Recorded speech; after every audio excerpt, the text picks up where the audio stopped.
नमस्ते प्यारे भक्तों। इस कुबेर मंत्र को केवल सुन के आज कई लोग लाखों करोड़ों में खेल रहे हैं। इस मंत्र को केवल सुन के एक व्यक्ति ने करोड़ लाख का धन अर्जित कर लिया है। जिन लोगों ने इस मंत्र को सुना, उसे कम या ज्यादा धन दौलत का तुरंत लाभ मिला है। कुछ लोग को तो मुंह मांगा हुआ से भी ज्यादा पैसा मिल जाता है, वह भी तुरंत। मतलब आपको पैसा किसी न किसी बहाने से आपके पास जरूर आ जाता है। कई लोग मंत्र को सिर्फ आजमाने आते हैं और उन्हें लाखों करोड़ों रुपया लाभ मिल ही जाता है। अगर आप भी अचानक धन दौलत प्राप्त के सारे उपाय जतन करके थक चुके हैं, तो एक बार धन धान्य के राजा कुबेर महाराज के इस मंत्र को केवल सुन लेने से ही आपकी धन दौलत की समस्या तुरंत खत्म हो जाएगी। बस आपको इस मंत्र को ध्यान लगा के मंत्र को सुनना है और जितना भी पैसा चाहिए वह कुबेर महाराज से मांग लेना है। मुझे पूरा भरोसा है कि वह आपके द्वारा मांगा गया पूरा पैसा को किसी न किसी तरह से आपके पास जरूर भेज देंगे। भले ही इसका एहसास आपको देर से होगा, लेकिन होगा जरूर, यह तो गारंटी है। जब आपके पास मांगा हुआ पूरा धन आ जाएगा, तो उसका कुछ हिस्सा गरीबों में जरूर दान कर देना। तो चलिए अब मंत्रों का उच्चारण करना प्रारंभ करते हैं, लेकिन उससे पहले आप सभी से निवेदन है कि हमारे चैनल ओम मंत्र को सब्सक्राइब करें और कमेंट में जय कुबेर लिखना ना भूलें। मंत्र इस प्रकार है। ओम श्रीं ह्रीं क्लीं श्रीं क्लीं वित्तेश्वराय नमः। ओम श्रीं ह्रीं क्लीं श्रीं क्लीं वित्तेश्वराय नमः। ओम श्रीं ह्रीं क्लीं श्रीं क्लीं वित्तेश्वराय नमः।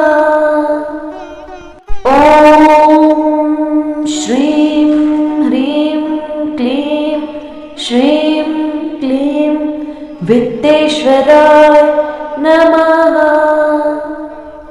ओम श्रीं ह्रीं क्लीं श्रीं क्लीं वित्तेश्वराय नमः। ओम श्रीं ह्रीं क्लीं श्रीं क्लीं वित्तेश्वराय नमः।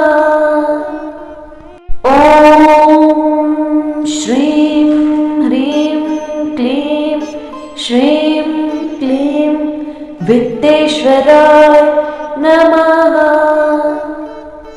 ओम श्रीं ह्रीं क्लीं श्रीं क्लीं वित्तेश्वराय नमः। ओम श्रीं ह्रीं क्लीं श्रीं क्लीं वित्तेश्वराय नमः। ओम श्रीं ह्रीं क्लीं श्रीं क्लीं वित्तेश्वराय नमः। ओम श्रीं ह्रीं क्लीं श्रीं क्लीं वित्तेश्वराय नमः। ओम श्रीं ह्रीं क्लीं श्रीं क्लीं वित्तेश्वराय नमः। ओम श्रीं ह्रीं क्लीं श्रीं क्लीं वित्तेश्वराय नमः। ओम श्रीं ह्रीं क्लीं श्रीं क्लीं वित्तेश्वराय नमः।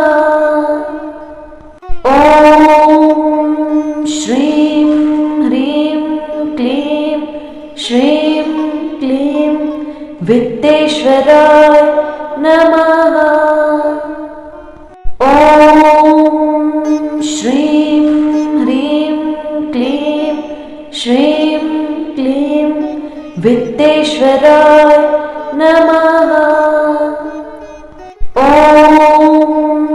श्रीं ह्रीं क्लीं श्रीं क्लीं वित्तेश्वराय नमः। ॐ श्रीं ह्रीं क्लीं श्रीं क्लीं वित्तेश्वराय नमः। ॐ श्रीं ह्रीं क्लीं श्रीं क्लीं वित्तेश्वराय नमः। ॐ श्रीं ह्रीं क्लीं श्रीं क्लीं वित्तेश्वराय नमः। ॐ श्रीं ह्रीं क्लीं श्रीं क्लीं वित्तेश्वराय नमः। ॐ श्रीं ह्रीं क्लीं श्रीं क्लीं वित्तेश्वराय नमः। ॐ श्रीं ह्रीं क्लीं श्रीं क्लीं वित्तेश्वराय नमः। ॐ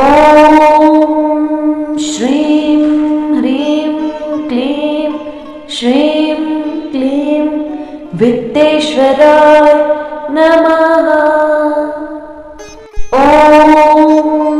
श्रीं ह्रीं क्लीं श्रीं क्लीं वित्तेश्वराय नमः।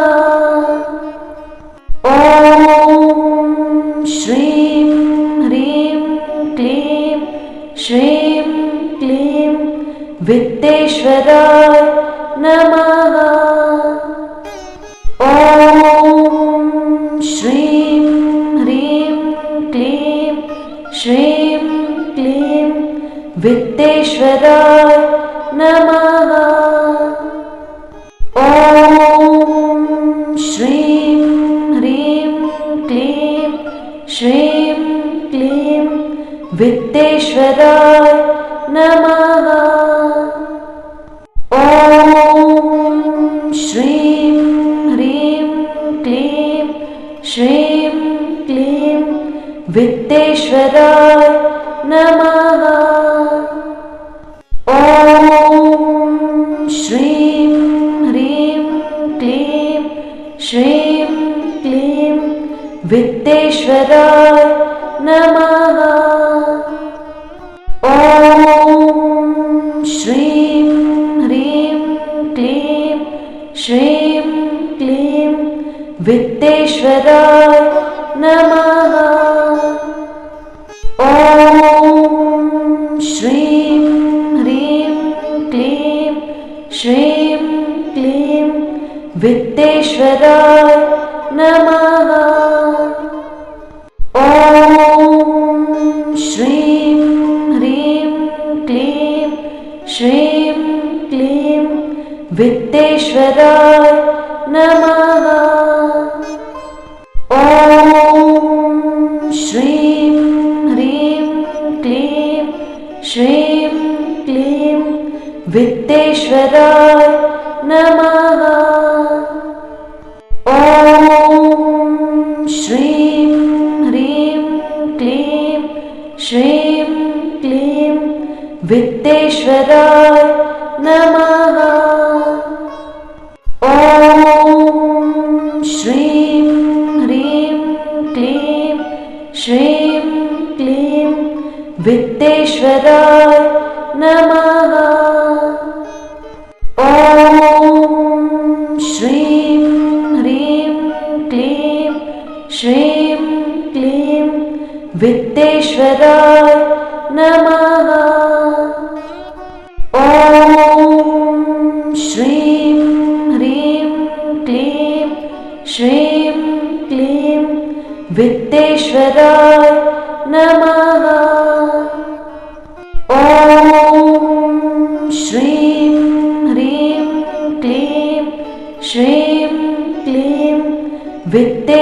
वित्तेश्वराय नमः। ॐ श्रीं ह्रीं क्लीं श्रीं क्लीं वित्तेश्वराय नमः। ॐ श्रीं ह्रीं क्लीं श्रीं क्लीं वित्तेश्वराय नमः। ॐ श्रीं ह्रीं क्लीं श्रीं क्लीं वित्तेश्वराय नमः। ॐ श्रीं ह्रीं क्लीं श्रीं क्लीं वित्तेश्वराय नमः। ॐ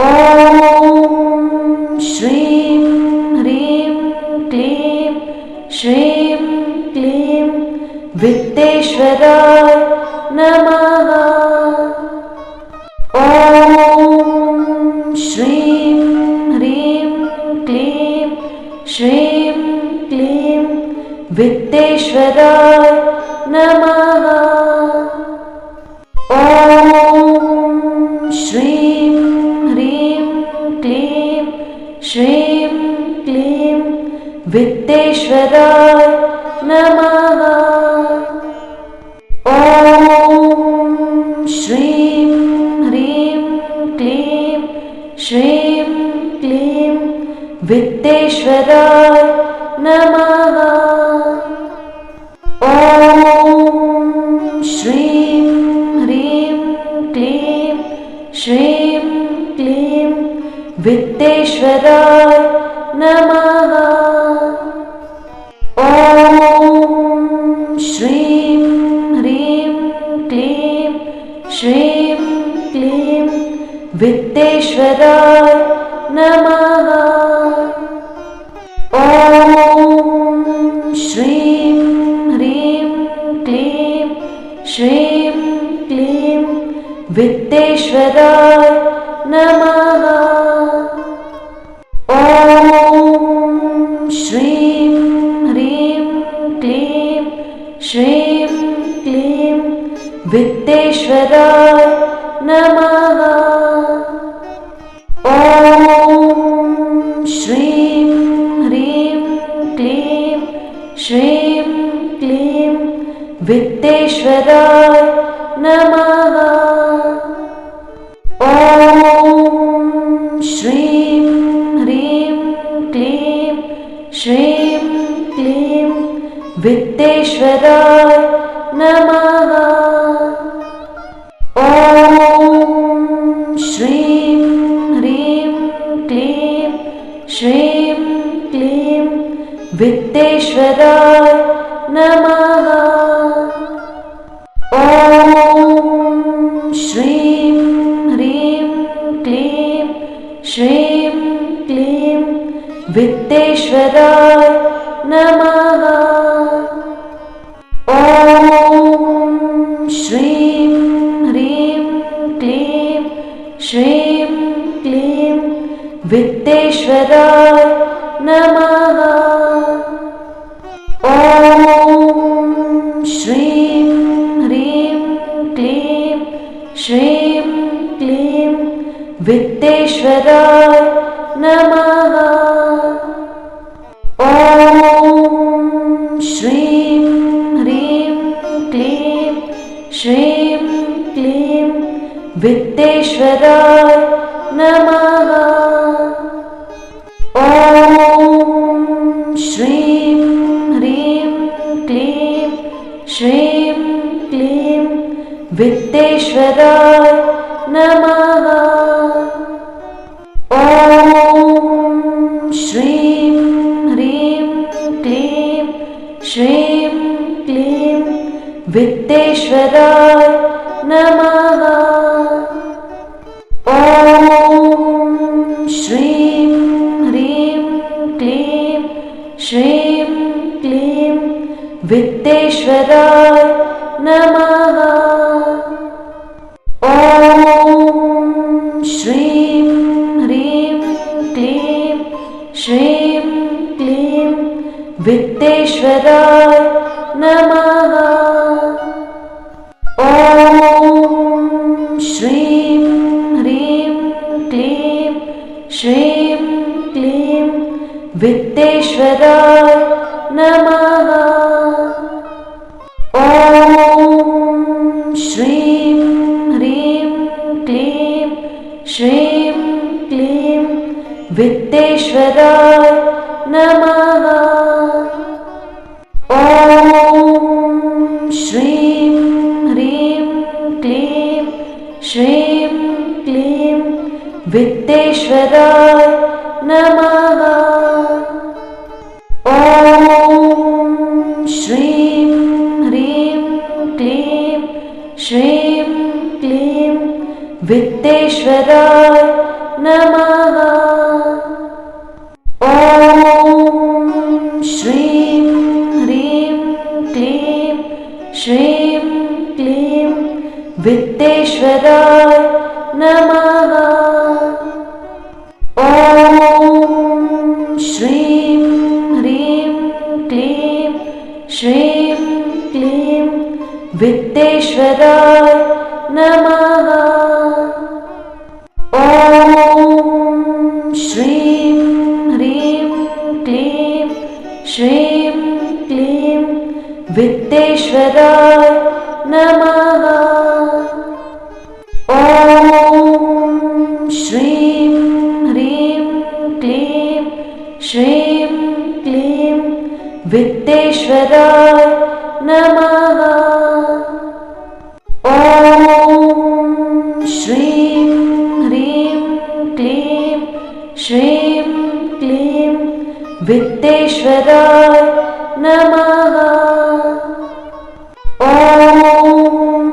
श्रीं ह्रीं क्लीं श्रीं क्लीं वित्तेश्वराय नमः। ॐ श्रीं ह्रीं क्लीं श्रीं क्लीं वित्तेश्वराय नमः। ॐ श्रीं ह्रीं क्लीं श्रीं क्लीं वित्तेश्वराय नमः।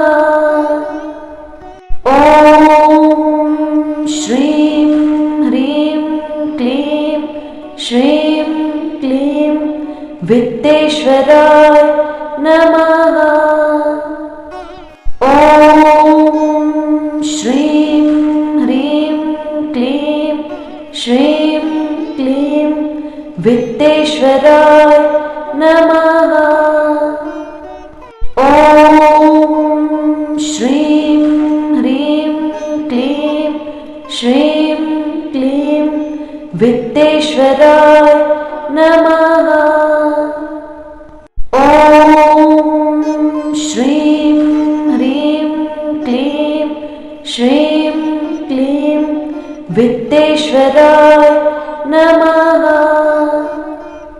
ॐ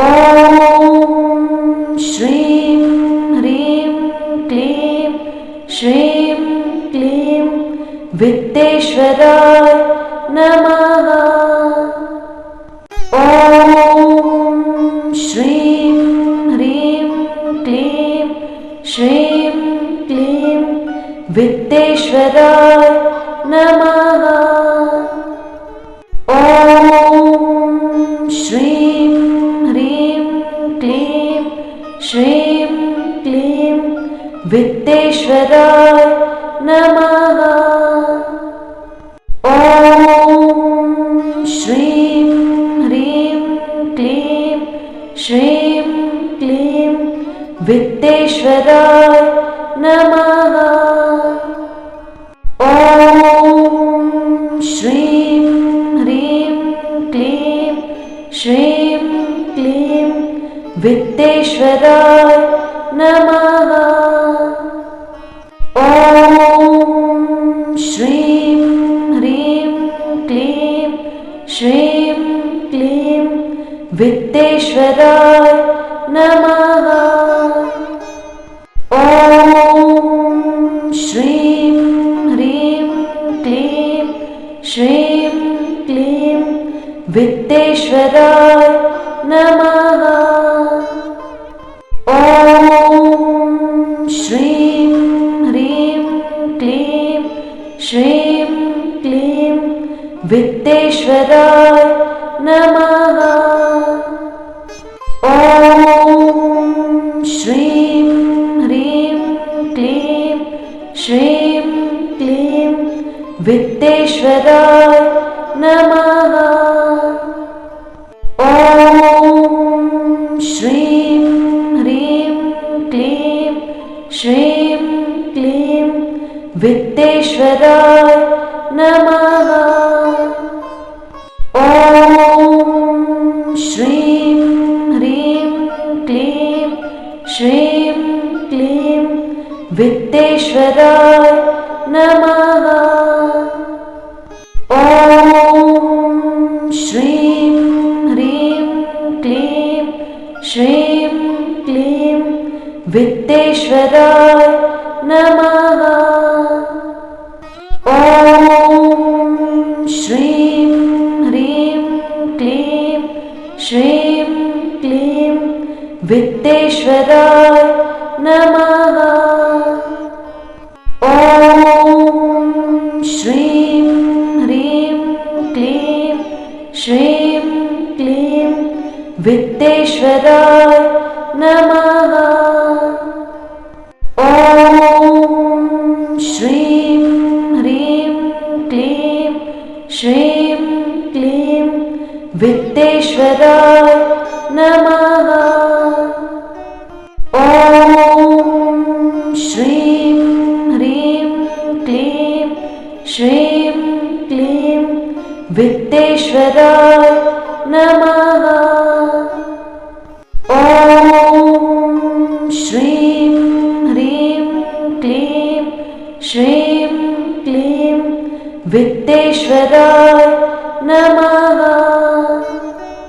ॐ श्रीं ह्रीं क्लीं श्रीं क्लीं वित्तेश्वराय नमः। ॐ श्रीं ह्रीं क्लीं श्रीं क्लीं वित्तेश्वराय नमः। ॐ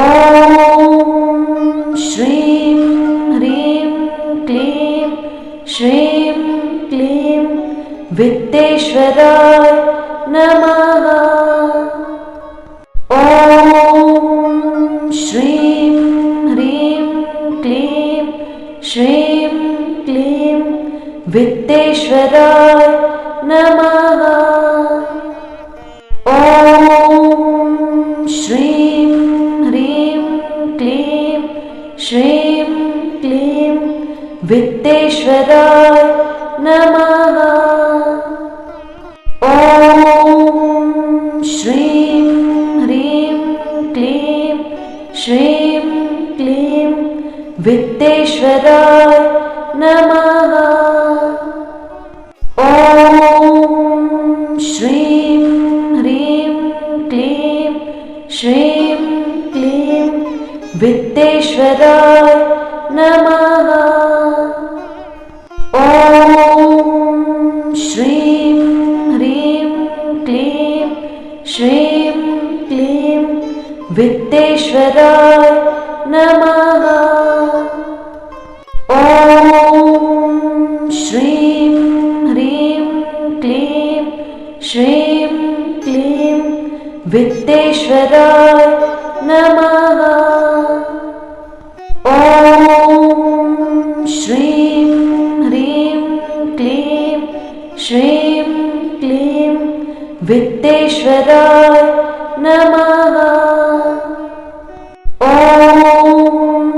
श्रीं ह्रीं क्लीं श्रीं क्लीं वित्तेश्वराय नमः। ॐ श्रीं ह्रीं क्लीं श्रीं क्लीं वित्तेश्वराय नमः। ॐ श्रीं ह्रीं क्लीं वित्तेश्वराय नमः।